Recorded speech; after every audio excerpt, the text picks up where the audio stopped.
Good morning. This is Wednesday, April the 8th, and today we're going to start reading a new book. This is The Boy in Striped Pajamas. This is a book about World War II from the eyes of a 9-year-old. So we will be studying World War II in history, and you'll see the historical viewpoint, but this is from the eyes of a 9-year-old. So it kind of gives us a little different perspective. And this is the beginning of chapter 1. Now today on your lesson plans, I have read 1 through 14, but it's actually pages 1 through 10 is what we're going to read today. And then tomorrow we'll start on page 11. So this is chapter 1 of The Boy in Striped Pajamas, where Bruno makes the discovery. One afternoon, when Bruno came from school, he was surprised to find Maria, the family's maid, who always kept her head bowed and never looked up from the carpet, standing in his bedroom, pulling all his belongings out of the wardrobe and packing them in 4 large wooden crates, even the things he'd hidden at the back that belonged to him and were nobody else's business. "What are you doing?" he asked in as polite a tone as he could muster, for although he wasn't happy to come home and find someone going through his possessions, his mother had always told him that he was to treat Maria respectfully and not just imitate the way father spoke to her. "Take your hands off my things." Maria shook her head and pointed toward the staircase behind him, where Bruno's mother had just appeared. She was a tall woman with long red hair that she bundled into a sort of a net behind her head, and she was twisting her hands together.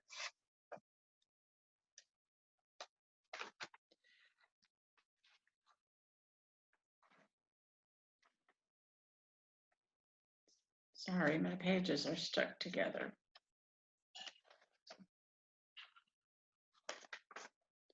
She was twisting her hands together nervously, as if there was something she didn't want to have to say, or something she didn't want to have to believe. "Mother," said Bruno, marching toward her, "what's going on? Why is Maria going through my things?" "She's packing them," explained Mother. "Packing them?" he asked, running quickly through the events of the previous few days to consider whether he'd been particularly naughty or had used those words out loud that he wasn't allowed to use and was being sent away because of it. He couldn't think of anything, though. In fact, over the last few days, he had behaved in a perfectly decent manner to everyone and couldn't remember causing any chaos at all. "Why then?" he asked. "What have I done?" Mother had walked into her own bedroom by then, but Lars, the butler, was in there packing her things too. She sighed and threw her hands into the air in frustration before marching back to the staircase, followed by Bruno, who wasn't going to let the matter drop without an explanation. "Mother," he insisted, "what's going on? Are we moving?" "Come downstairs with me," said Mother, leading the way towards the large dining room where the Fury had been to dinner the week before. "We'll talk down there." Bruno ran downstairs and even passed her out on the staircase so that he was waiting in the dining room when she arrived. He looked at her without saying anything for a moment and thought to himself that she couldn't have applied her makeup correctly that morning because the rims of her eyes were more red than usual, like his own after he'd been causing chaos and got into trouble and ended up crying. "Now, you don't have to worry, Bruno," said Mother, sitting down in the chair where the beautiful blonde woman had come to dinner with the Fury had sat and waved at him when Father closed the doors. "In fact, if anything, it's going to be a great adventure." "What is?" he asked. "Am I being sent away?" "No, not just you," she said, looking as if she might smile for a moment, but thinking better of it. "We all are. Your father and I, Gretel and you, all 4 of us." Bruno thought about this and frowned. He wasn't particularly bothered if Gretel was being sent away because she was a hopeless case and caused nothing but trouble for him. But it seemed a little unfair that they all had to go with her. "But where?" he asked. "Where are we going exactly? And why can't we stay here?" "Your father's job," explained Mother. "You know how important it is, don't you?" "Yes, of course," said Bruno, nodding his head, because there were always so many visitors in the house, men in fantastic uniforms, women with typewriters that he had to keep his mucky hands off, and they were always very polite to Father and told each other that he was a man to watch and that the Fury had big things in mind for him. "Well, Sometimes when someone is very important, continued Mother, the man who employs him asks him to go somewhere else because there's a very special job that needs doing there. What kind of job? Asked Bruno. Because if he was honest with himself, which he always tried to be, he wasn't entirely sure what job Father did. In school, they had talked about their fathers one day, and Carl had said that his father was a greengrocer, which Bruno knew to be true because uh, he ran the greengrocer shop in the center of town. And Daniel had said that his father was a teacher, which Bruno knew to be true because he taught the big boys who it was always wise to stay clear of. And Martin had said that his father was a chef, which Bruno knew to be true because he sometimes collected Martin from school, and when he did, he always wore a white smock and a tartan apron as if he just stepped out of his kitchen. But when they asked Bruno what his father did, he opened his mouth to tell them and then realized he didn't know himself. All he could say was that his father was a man to watch and that the Fury had big things in mind for him. Oh, and that he had a fantastic uniform, too. It's a very important job, said Mother, hesitating for a moment. A job that needs a very special man to do it. You can understand that, can't you? And we all have to go too? Asked Bruno. Of course we do, said Mother. You wouldn't want Father to go to his new job on his own and be lonely there, would you? I suppose not, said Bruno. Father would miss us all terribly if we weren't with him, she added. Who would he miss the most? Asked Bruno. Me or Gretel? He would miss you both equally, said Mother, for she was a great believer in not playing favorites, which Bruno respected, especially since he knew that he was her favorite already, or really. But what about our house? Asked Bruno. Who's going to take care of it while we're gone? Mother sighed and looked around the room as if she might never see it again. It was a very beautiful house and had 5 floors in total, if you included the basement, where Cook made all the food and Maria and Laura sat at a large table arguing with each other and calling each other names that you weren't supposed to use. And if you added the little room at the top of the house with slanted windows where Bruno could see right across Berlin if he stood up on his tiptoes and held onto his frame tightly. You have to, we'll have to close up the house for now, said Mother, but we'll come back to it someday. And what about Cook? Asked Bruno, and Lars and Maria. Are they not going to live in it? They're coming with us, explained Mother. But that's enough questions for now. Maybe you should go upstairs and help Maria with your packing. Bruno stood up from the seat, but didn't go anywhere.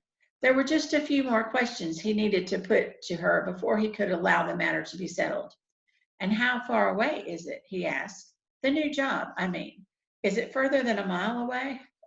Oh my, said Mother with a laugh, although it was a strange kind of laugh because she didn't look happy and turned away from Bruno as if she didn't want him to see her face. Yes, Bruno, she said, it's more than a mile away. Quite a lot more than that, in fact. Bruno's eyes opened wide and his mouth made the shape of an O, and he felt his arms stretching out at his sides like they did whenever something surprised him. You don't mean we're leaving Berlin? He asked, gasping for air as he got the words out. I'm afraid so, said Mother, nodding her head sadly. Your father's job is. But what about school? Said Bruno, interrupting her, a thing he knew he was not supposed to do, but which he felt would be forgiven for on this occasion. And what about Carl and Daniel and Martin? How will they know where I am when we want to do things together? You'll have to say goodbye to your friends for the time being, said Mother, although I'm sure you'll see them again in time. And don't interrupt your mother when she's talking, please, she added, for although this was strange and unpleasant news, there was certainly no need for Bruno to break the rules of politeness which he had been taught. Say goodbye to them? He asked, staring at her in surprise. Say goodbye to them? He repeated, sputtering out the words as if his mouth were full of biscuits that he'd munched into tiny pieces but not actually swallowed yet. Say goodbye to Carl and Daniel and Martin? He continued, his voice coming dangerously close to shouting, which was not allowed indoors. But they're my best 3 friends for life. Oh, you'll make other friends, said Mother, waving her hand in the air dismissively as if she were making a boy's 3 best friends for life was an easy thing.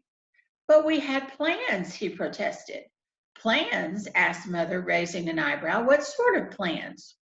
Well, That would be telling, said Bruno, who could not reveal the exact nature of the plans, which included causing a lot of chaos, especially in a few weeks' time when school finished for the summer holidays and they didn't have to spend all their time just making plans, but could actually put them in effect instead. I'm sorry, Bruno, said Mother, but your plans are going to have to wait. We don't have a choice in this. But, Mother, Bruno, that's enough, she said, snapping at him now and standing up to show him that she was serious when she said that was enough. Honestly, only last week you were complaining about how much things have changed here recently. Well, I don't like the way we have to turn all the lights off at night now, he admitted. Everyone has to do that, said Mother. It keeps us safe. And who knows, maybe we'll be in less danger if we move away. Now I need you to go upstairs and help Maria with your packing. We don't have as much time to prepare as I would have liked, thanks to some people. Bruno nodded and walked away sadly, knowing that some people was a grown-up's word for father and one that he wasn't supposed to use himself. He made his way up the stairs slowly, holding onto the banister with one hand, and wondered whether the new house and the new place where the new job was would have as fine a banister to slide down as this one did. For the banister in this house stretched from the very top floor just outside the little room, where if he stood on his tiptoes and held onto the frame of the window tightly, he could see right across Berlin to the ground floor, just in front of the two enormous oak doors. And Bruno liked nothing better than to get on board the banister at the top floor and slide his way through the house, making whooshing sounds as he went. Down from the top floor to the next one where Mother and Father's room was, and the large bathroom, and where he wasn't supposed to be in any case, down to the next floor where his own room was, and Gretel's room too, and the smaller bathroom, which he was supposed to use more often than he really did. Down to the ground floor where you fell off the end of the banister and had to land flat on your 2 feet, or it was 5 points against you and you had to start all over again. The banister was the best thing about this house. This and the fact that grandfather and grandmother lived so nearby. And when he thought that, it made him wonder if they were coming to the new job too. And he presumed that they were because they could hardly be left behind. No one needed Gretel much because she was a hopeless case. It would be a lot easier if she stayed to look after the house. But grandfather and grandmother, well, this was an entirely different matter. Bruno went up the stairs slowly towards the room, but before going inside, he looked back down toward the ground floor and saw Mother entering Father's office, which faced the dining room and was out of bounds at all times and no exceptions. And he heard her speaking loudly to him until Father spoke louder and than Mother could, and that put a stop to their conversation. Then the door of the office closed, and Bruno couldn't hear any more. So he thought it would be a good idea if he went back to his room and took over the packing from Maria, because otherwise she might pull out all his belongings out of the wardrobe without any care or consideration, even the things he'd hidden at the back that belonged to him and were nobody else's business. And that's all we'll be reading for today. Tomorrow I'll pick up on chapter 2, which will be page 11. I hope you have a great day, and I will be back tomorrow.